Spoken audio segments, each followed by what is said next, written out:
Is that my phone? What is going on? No, that's not my phone. What is that noise? Was it buzzing? Yeah, it sounds like a phone. Yeah, I kind of heard it. Okay, it stopped. That was so That was bizarre. weird. It was like a phone was like held to the wall. Yeah, but there's nobody in my apartment unless the door is closed to my Weird. office. Yikes.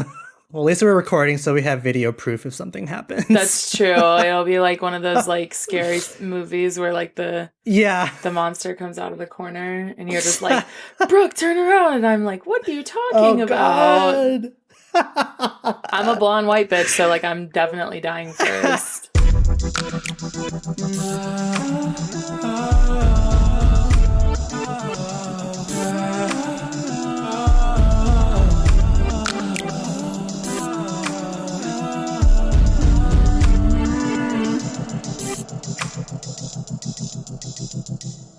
Hey girl. Hi friend, how are you? I'm good. Just ready to get this weekend over with, but I'm good.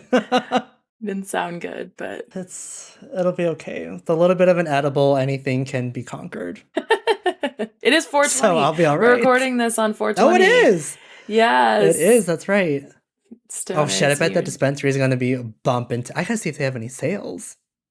Oh, do they do that? Yeah. I have never been to a dispensary in Chicago. Not a stoner. Mm-hmm.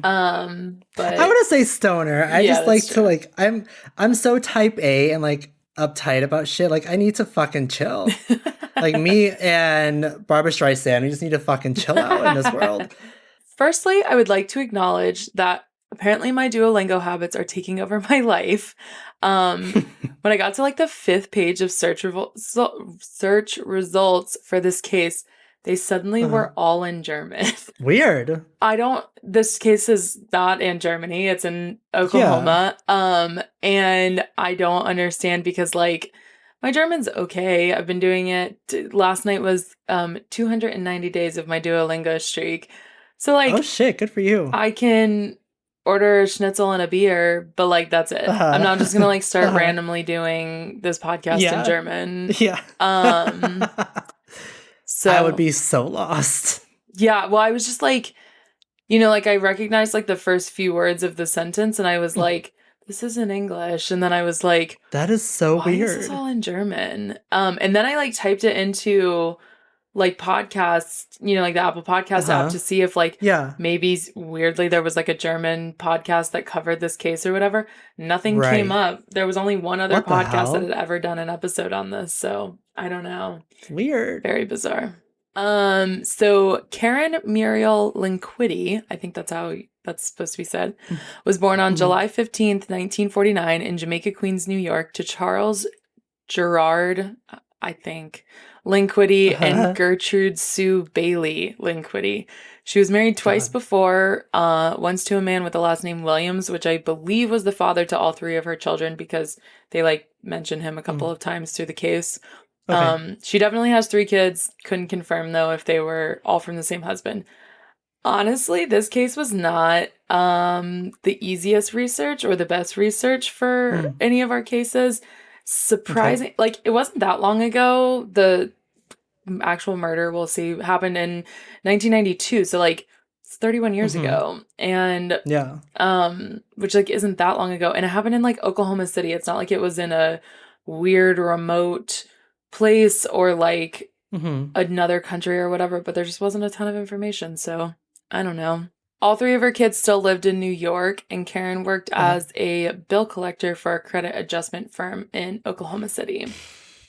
That's a rough job. I can't imagine doing that shit. I know. I can't imagine going call to call to call. Like, I would quit. I couldn't do that shit. And it feels like so, like, maybe just because I'm an empath, like, most people, I'm gonna say, are not paying their bills because they're just, like, assholes, right? Like, you're not paying your bills because you can't afford it, and then it gets turned over to this bill collector, and then you have to, like, go, like, hassle these people who are already struggling to be like, now you have even more fees, like, good fucking luck.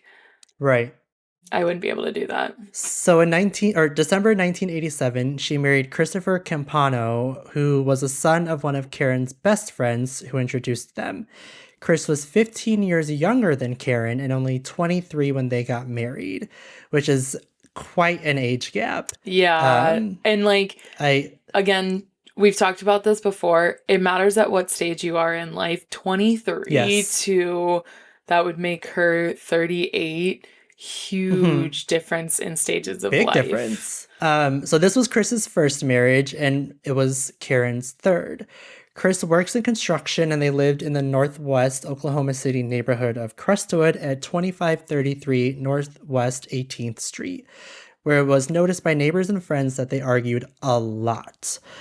Side note, like, there's a neighbor outside of our building in a house, and I don't know what it is about the summer, but the summer they must just be like at each other's fucking necks because they yell so loud that we can hear them with the windows shut through our third-story apartment.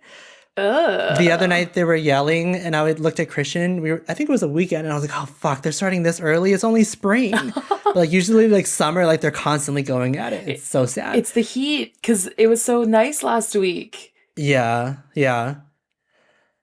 It's makes people crazy. Global warming or whatever. Well, there's so much shit going on. And that's why Florida's like the craziest fucking state because it's the hottest fucking state. Yeah. Heat makes people crazy. Florida. The shit I've been seeing about Florida lately just enrages me. I don't want to talk about it. Let's not. So according to Zillow, this is a two bed, one bath home of 884 square feet, which is fucking small. I know. We're thinking of moving for a lot of reasons, but like seeing Chicago apartments, especially when you're like getting closer to the city, square footage is basically non-existent. Yeah. But like seeing places for like 600, 700, or 800 square feet, like we're like 1,050 square feet. So to jump that low, like I couldn't imagine. I know. So the house was last sold in 2018 for just over $100,000. And today, the housing market in Oklahoma City has increased significantly and is now estimated to be worth about $172,000. That's a big... that's a pretty good growth. Yeah, in 4 to 5 years. I'm actually surprised that this house particular grew in value given what happened there. So I don't know. I should have looked this up, but I'm pretty sure in the state of Florida that you only have to disclose if something happened like a murder within the last 5 years. So people may not even be putting that in their listings anymore. Yeah. Oh fuck. I should have looked up when I don't care that much, but like what the statute on that is for the state of Oklahoma. Oh yeah. That's a different show. Yeah, that's true. All of my weird like realty knowledge because my mom's a realtor. In the summer of 1992, Caren went to visit her children and other family that still lived in New York. Apparently, there were rumors that she was thinking about moving back to New York to be closer to her children again, but I couldn't confirm whether or not that included taking Chris with her. It shouldn't have. I know, right? Go, girl. If you're ever thinking about leaving, just leave. That's listen to your fucking gut. Yeah. So 2 weeks before her 43rd birthday, on July 1st, 1992, Caren and Chris got into one of their usual rows. Tonight, they were arguing about Chris's drug use. According to all of the sources that I found, Chris was a frequent cocaine user and drinker, which, like, cocaine's no joke. And to mix the two. Like, that's really got to send you fucking spiraling. Upper and downer. Yeah. I feel like that's the most common combination. Maybe it's because I live in Chicago, but... True. Caren wanted him to get clean and go into a rehab program. Chris had already spent time in jail for petty theft, so if he was caught with drugs, it was likely to be a pretty high sentence, which is not good. Never tried the cocaine, but I can't imagine. I can't do what it must feel like to be on that shit. Yeah, I can't. No, I can't even like let a pill sit on my tongue long enough. So like, I definitely couldn't put it on my gums or anything. Like, it's just not the lifestyle for me. Yeah, like I can't do like saline spray when I'm like sick or anything. Oh yeah, fuck no. Get that shit out of my nose. So. You know what I can't do? And Christian loves are fucking neti pots. So does my mom. It's so gross. I understand that they make you feel great. It's immediate relief. And it's like, it's safe, but it's just so disgusting. Yeah, it is. I walked in one time because I didn't know he was doing it, and usually he tells me, but the bathroom door was cracked, and I was like, oh, okay, well, I gotta fucking pee. So I went in there and I caught him like head tilted over sink, and I was like, "Bleh." I was so grossed out. And then I got pissed at him for not telling me he was gonna do it, or at least like not locking the door. But I'm sorry, that shit's disgusting. Oh, the woes of marriage. Yes. Rest of my fucking life. So, according to Chris's testimony that he gave to the police the next day after the couple got in the fight, Caren left the house at 7:30 p.m. and walked to the Buy Less convenience store. And Chris went to a bar for some drinks. Of course he did.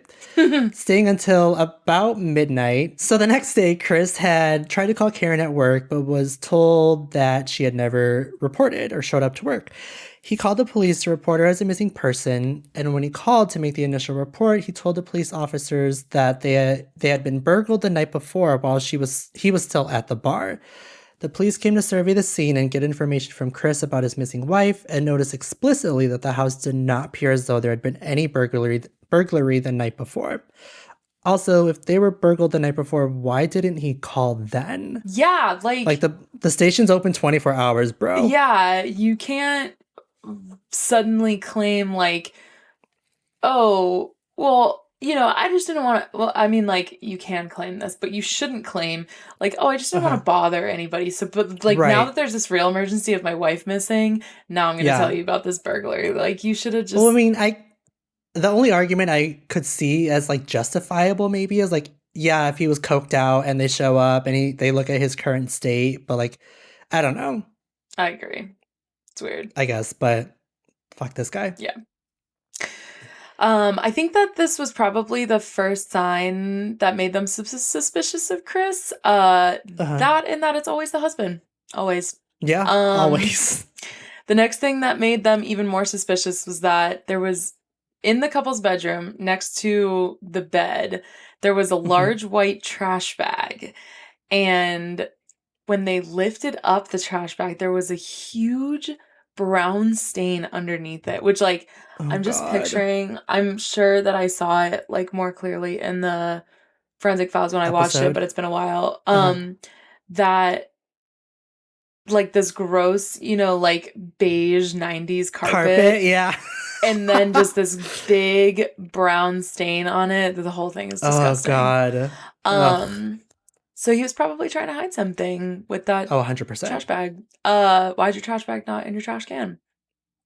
And just a trash bag, like you're just gonna put a trash bag over it. You're not gonna put like a pile of clothes or something, a hamper, something that should be there. Should be in a bedroom. Yeah.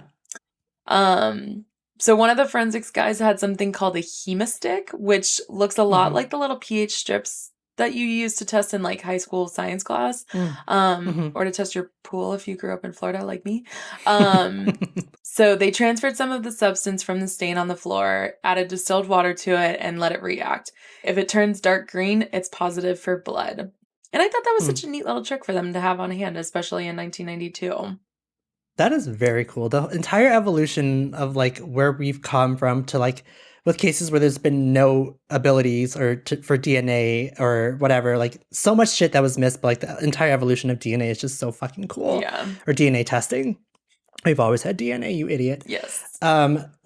Once they confirmed the strain was in fact blood with the hemistick, they wanted to take the sample back to the lab where forensic chemist Joyce Gilchrist Maybe. Performed an octolone, right? I think so. Octolone test. That specific test is when it would tell them if the blood was human. So when they pulled up the carpet to take the sample, everything was completely soaked with blood and still wet, which it's got to feel like goo, but also, there's a smell to it because it's been sitting in that dirty ass fucking carpet because he doesn't clean it. So now all of their suspicions were pretty confirmed. They did a luminol test in the bedroom and it showed blood all over the walls, the ceiling, and the door, which fuck, I can't imagine seeing that much blood anywhere. I know. That's like, even though it's a small room, that's still a lot of blood. Yeah. Now, for those who that might not be familiar or chose this episode as their very first true crime endeavor, hi, hello, welcome, thank you. We're so glad you're here. Yeah. Luminol is a fluorescence type chemical that reacts with the hemoglobin in blood, even if the blood has been removed by soap, which is cool. Like science. Science is fucking awesome. We love science. When the room is dark, the reaction glows where present, so even though the bedroom appeared totally normal except for the carpet stain, once they hit the lights, the whole room glowed because there was so much blood that had been present. One of the forensic techs said that it glowed so brightly that you could see everyone in the room as though the lights were on. That is excessive. That makes me feel like a rave party, like with the glow paint everywhere, and then you turn the black lights on. That's what it looks like. I gotta say, like, when I get into hotels, like, this is the kind of shit that I want. Like, I want to have luminol. I want to see what's in that room because I don't really trust the housekeeping. But I do and I don't. But once I know, I'm not going anywhere, so I don't want to know. Oh, yeah. Like, I'm still sleeping in that bed. Ugh. My family... Public places are disgusting. Yes, they are. My family is all kind of germophobe. They all bring their own sheets to hotels. Oh, I respect the fuck out of that. I wipe down everything. Everything everywhere. I really don't care. See, I'm the opposite. I don't care. I don't wipe down anything. Like, I hand sanitize the shit out of my hands, like, before I eat or whatever, but, like... Yeah. Whatever. I got a pretty good immune system, I guess, from all that. All the shit that I've been taking. I used to hate having sticky hands growing up. Like, I love ribs were my favorite. Ribs and wings growing up were my favorite fucking thing. But, like, getting the barbecue sauce on my fingers at restaurants, I would literally, like...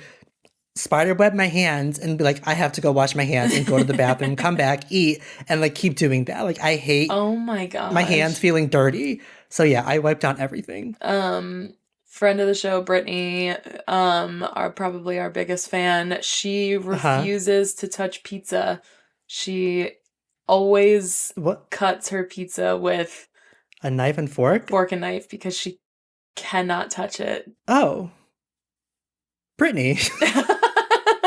Brittany, what happened? I don't know. Yeah, you should ask her what her trauma was that's interesting. Made her do that. Anyway, so there was so much blood, which made the investigators believe that there was an attack with a blunt object in the bedroom. I feel like I've said that sentence. This is only our 8th case or whatever. I feel like I've said that a lot because that happens a lot. Anyway, they applied luminol to the rest of the house.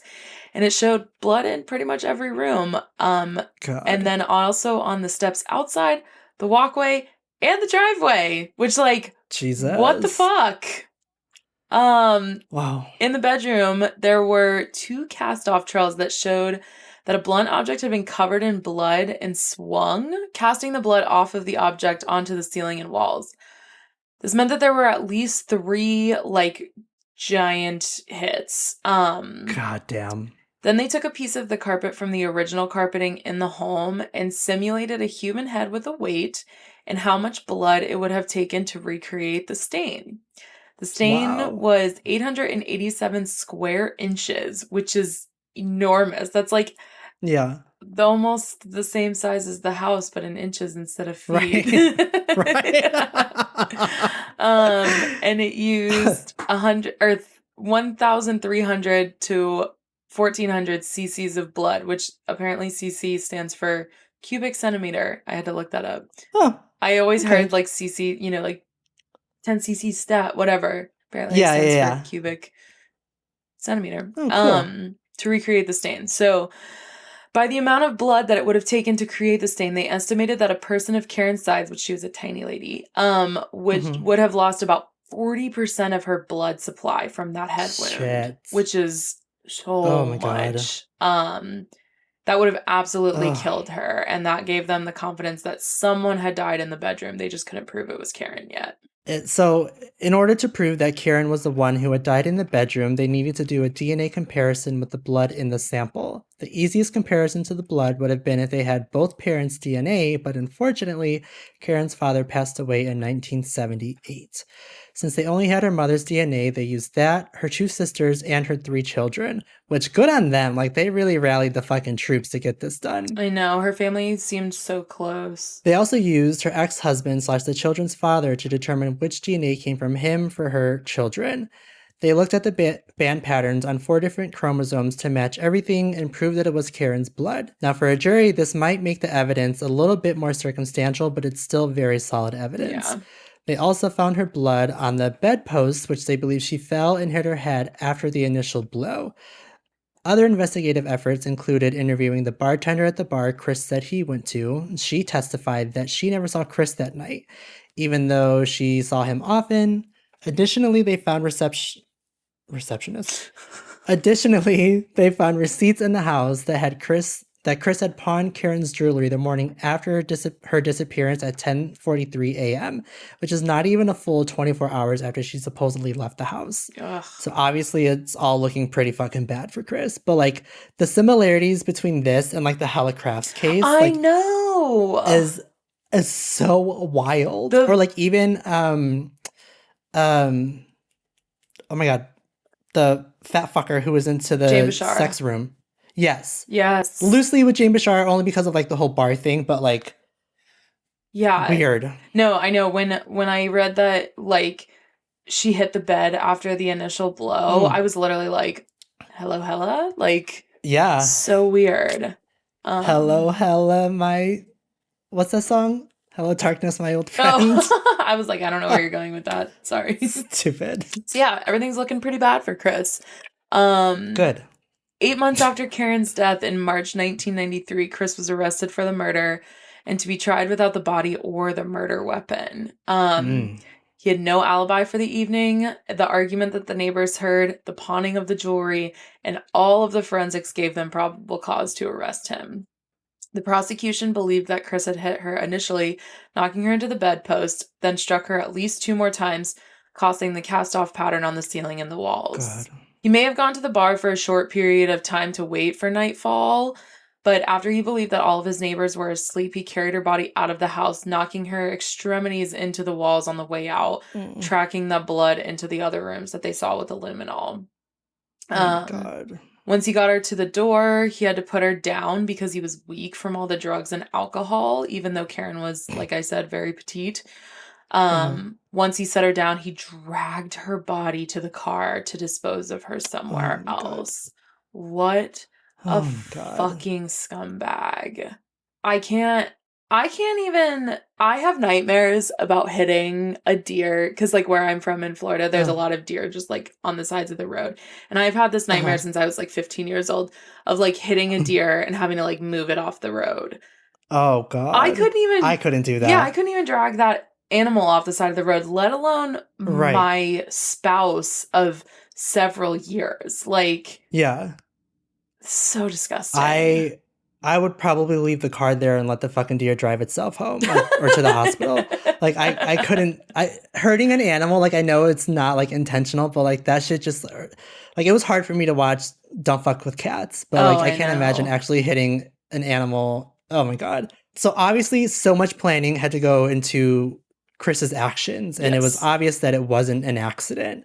And as God smiles down upon the innocent sometimes, with only a few hours until the beginning of her trial, a group of teenage boys found her body in a remote area near a motocross track near Interstate 40 and Eastern Avenue in Oklahoma City. There wasn't really any vegetation or nature to obstruct her body from the road, but there were blankets to shield her from the eyes of passerbys, which I guess at least he gave her some sort of dignity, or I don't know. Now, if you go to the same spot, it's super overgrown, and you would very easily be able to hide a body there. So they needed to get a delay for the trial, and luckily, much like Hella Crafts, which it's weird how this all comes kind of full circle. I know. There was a whole-ass check from the Shell Oil Company issued to someone in New York found under her body. and guess whose family owned Shell gas stations in New York. Mm-hmm. So even though the body was pretty decayed after 8 months of being exposed to outdoor elements, they had a really good reason to check to see if it was Caren. And one thing that I found like super interesting and like just side research and like curiosity, which my Google history with this case got pretty fucked up and pretty Ew. dark. Decomposing bodies can reach the final stage, which is the skeleton stage, as quickly as 2 weeks. Wow. But obviously that like depends on multiple factors like temperature and weather and environment and everything. But that's really fucking fast. That is really fast. But we get more forensics. Yay. Yay! Dr. Tom Glass, a forensic odontologist at the University of Oklahoma, was on the case, which, like, I feel like we have a lot of teeth in our cases, which is what a forensic odontologist looks at. That's come up a bunch of times. So all these fucking scumbag husbands killing their wives. For real. So he said that Caren had a very thorough dentist, and somehow almost all of her teeth were found in the skull and the body on the side of the highway, which that also reminded me of Kaylee Anthony, that, you know, her teeth were all still in her jaw as well. This helped them to get a positive ID, and although there was no tissue left for a DNA test, they could do a DNA test with her bone marrow, which also gave them a positive identification, which, like, again, science is so cool. Fucking cool. Yeah. At this point, Chris knew that he was shit out of luck and confessed to everything. All of the forensic theories about the attack and the movement of the body that they had guessed with only the luminal and blood volume test were completely correct based on Chris's confession and the injuries to the skeleton that they could see. Which, like, fucking hell. Like, in 1994 or 93 at this point. 92, 93, yeah. Yeah, that is so cool. So based on the injuries to the skeleton, they determined that she was beaten with a blunt object and not hit by a car, which was probably one of the things that the defense was going to say since she was found by the road. Okay. But she had 15 skull fractures and 3 broken ribs. Which is, oh my God, such a severe beating from a man that you're married to. Oh God. I can't imagine. Like, I've hit my head on some really hard fucking things. Oh my God. You ever hit your head on a fucking airplane when you're like getting into your seat or like getting out of the aisle? That shit fucking hurts. But I can't imagine like fracturing a fucking skull. I know. I've never done it on an airplane, but I've done it getting into my truck. Like, oh God. Especially where like the oh shit handle is. Oh my God, that shit hurts so bad. Oh, damn it. Well, don't do fucking coke, kids. Yeah. Stay away from that shit. There was one source that suggested that she was found with a phone cord wrapped around her head and feet, but we couldn't corroborate that anywhere. Ugh. Either way, that's fucking brutal. Yeah. So now that Chris had confessed, the prosecution changed the charges to first-degree murder and were seeking the death penalty in a capital murder trial. The new trial began in January 1994 and was presided over by District Judge Tom Smith. I almost said Tom Thomas. Jesus. So there was only 9 months from the time they found her body until the new trial. So they were really fucking hustling. Yeah, that seems really fast. Very, very fast. And this is all obviously great news for her family in like the worst situation. And now Chris's defense attorney, Burt Richard, only defended the psychological aspects of the crime, trying to reduce the sentence and hopefully avoid the death penalty. When Chris took the stand, he claimed that he was sorry and ready to accept whatever punishment was dealt to him. Fuck right off, Chris. Yeah, I mean, good on Burt Richard for like only trying, like, we've talked about this before, but like there's kind of like 2 ways to be a defense attorney for a murderer. Like you can either try and just like make sure that your client's not railroaded by the system, or you can actually try and like defend them from like what they had done. And like this guy did it the right way by just trying to make sure that he wasn't railroaded by the system, because like nobody deserves a death penalty in our opinion, but whatever. But like, yeah, if he had like gotten up there and been like, you know, it could have been the burglars that did this heinous crime to Caren, I would have been like, somebody disbar this motherfucker, because that's fucked up. But yeah, maybe, and you should have thought about that when you cracked your skull for the 4th, 9th, or 15th time, Chris. Yeah. That you would be ready to accept whatever punishment Fucker. So I found one article that said that while Chris was on the stand, he claimed that Caren had stabbed Chris with a syringe during their argument. And that's what made him angry enough to kill her. But, like, what would she have had in a syringe? Why did she have a syringe? He also... You can shoot coke, can't you? Well, like, if there was a syringe around and that's what he got hit with, I feel like it would have just been laced or traced with coke, and that would have just made him happier. Like, why would that make him angry? I don't know. I don't do drugs, so I don't know the different ways in which one can use cocaine. He also claimed that he didn't remember anything that happened after she fell and hit her head on the bed, which convenient. Again, don't do coke, because that might be why he doesn't remember anything. Yeah. But that also could not be corroborated because, again, the research for this case was all in German. That's so crazy. Yeah. So Chris's mother also took the stand. Reminder, she was BFFs with Caren and introduced them. That is weird as fuck. I know. On the stand, she claimed that she tried to talk Caren out of their relationship because she knew about Chris's substance abuse disorder and said that they were no good for each other. She said that Caren was, quote, moody, prone to outbursts of temper, and the couple argued a lot in their, quote, stormy relationship. What a great friend. Oh my God. I'm sure she carried so much fucking guilt, though, for setting them up. Well, also, like, it doesn't matter if she's moody and they had a stormy relationship. She doesn't deserve to die. That's the point. Right. Like, don't try and deflect some of the blame off of your fucking shitty child. Yeah. Fucker. Why would you set one cokehead up with someone like Caren? Like, that dynamic obviously just doesn't fit, but maybe he was just taking up space in her fucking house or something. Who knows? Get out. He seems like a fucking loser. Now, I would never get on the stand and say that about you, girl. Thank you. I promise. Thank you. However, the book I write, once that book deal comes through, that's when everything's coming out. It's gonna be fucking salacious. So, after Caren got betrayed by her frenemy on the stand and Chris acted like a sad little puppy bitch, the jury deliberated for only 6 hours and returned a verdict of first-degree manslaughter and attempted to sentence Chris to life without possibility of parole, which was not what the original fucking charges were. And I'm so surprised that they were able to do that.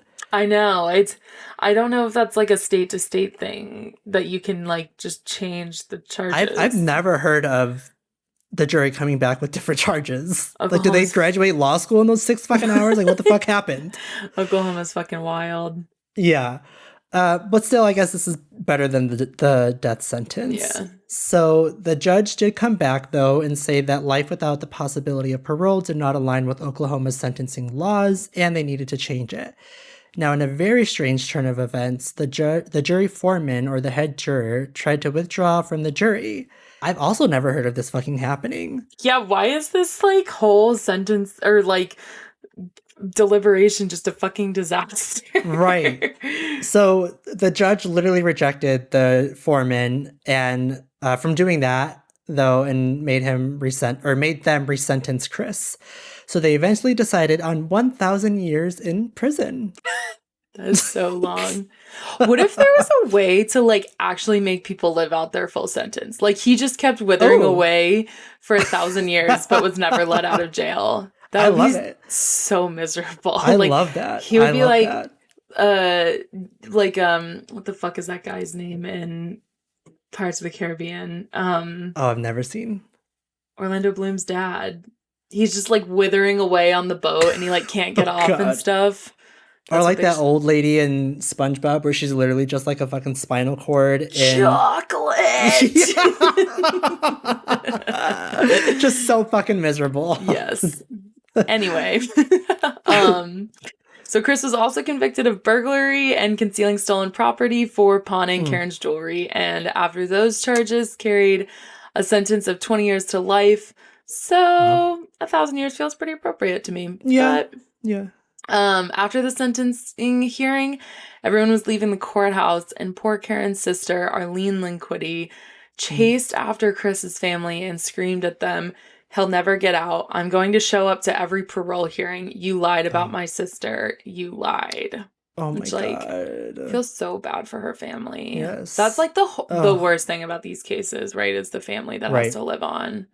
I can't imagine going home after a day like that, and I would just feel so empty, like a fucking shell. I know. As of May 10th, 2021, Chris was denied parole and is still in prison in Oklahoma. He is 59 years old. If Caren was still alive today, she would be turning 74 this year, and she would probably have some grandchildren. Oh, hopefully not with this son of a... Oh yeah, no, her kids were with someone else, but hopefully they never would have gone on to have kids. But fuck, man. Yeah, so sad. Oh, poor Caren. Caren, when seeing her in the show and like looking her up online, she is so 90s, and I am fucking here for it. It looks like she loved her some blue eyeshadow, and she loved that little like wavy, permy kind of hair. Oh, I'm fucking here for it. Girl, same on the blue eyeshadow. Chris is he looks exactly like you think he would. He's just the slimiest son of a bitch. Gross. He's so gross. He's got good hair though. That 90s coif. Yeah, so feathered. Yes. You can see like throughout the course of the Forensic Files episode, like when he is on cocaine and when he's not. Because God. It makes such a difference in like your skin and everything. Yeah. That's fucking terrifying. I know. This whole episode has been a commercial for our one listener that's like under the age of 18 to don't do coke. I don't know who you are. Don't do coke. Oh God. Never. Never, ever, ever. Fucking Chris. I'm surprised no one's tried to kill him in prison. I wonder if he just like keeps his mouth shut and is like, I'm a frail little bitch. I'm just gonna... Oh God. I hope they run out of toilet paper every time he has to take a shit. That's best. My like inconveniencing, like a lot of people are like, I hope you stub your toe every time, like whatever. Yeah. My inconveniencing thing is that I hope that your chips have more air than your bag of chips has more air than chips. Yeah. But that's a true punishment. That shit will piss me off easily. Yeah, but running out of toilet paper also is like the worst thing, because it's not like it's not going to kill you, but like it's horrible. That's a good one. I'm going to use that from now on. Oh my God. Well, that was a good one. I feel like it was a short and sweet. I know we said there wasn't a lot of easy articles or research to go through, but still a lot of good information, a lot of good forensics. Just keep your fucking hands off of each other, and if you're not happy, leave. Like, none of this is worth it. I know that like substance abuse disorder is a very controlling thing, whatever, but like don't do drugs because it'll make you kill your wife. I guess the only good way to wrap this up is the state of Oklahoma hasn't their last execution by electrocution took place in 1966. Wow. So no one's been executed since then. Do they still have the death penalty? They do, yeah. Oh. Divorce is always cheaper than murder. Yes. I will say it till I die. That is the hill I will die on. Yep.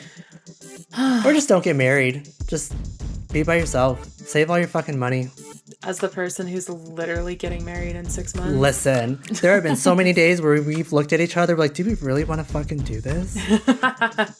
Well, do we know what we're covering next? Yes, we're doing Natalie Wood. Ooh, I'm so excited for this one. Yeah. I'm so excited. We were just watching Hairspray the other night, and every time I see Christopher Walker, I'm like, what secrets do you have? What do you know? What are you hiding? Which sucks, because he's fucking great. I love me some Walker. He's so funny. Click is such a great movie. But yeah, so we'll be back in a few weeks with an episode on Natalie Wood. Yes. Until then, please rate, review, subscribe, follow, retweets, repost. We don't have Twitter, but yeah. But just do it. Do it anyways. And tell your friends about us.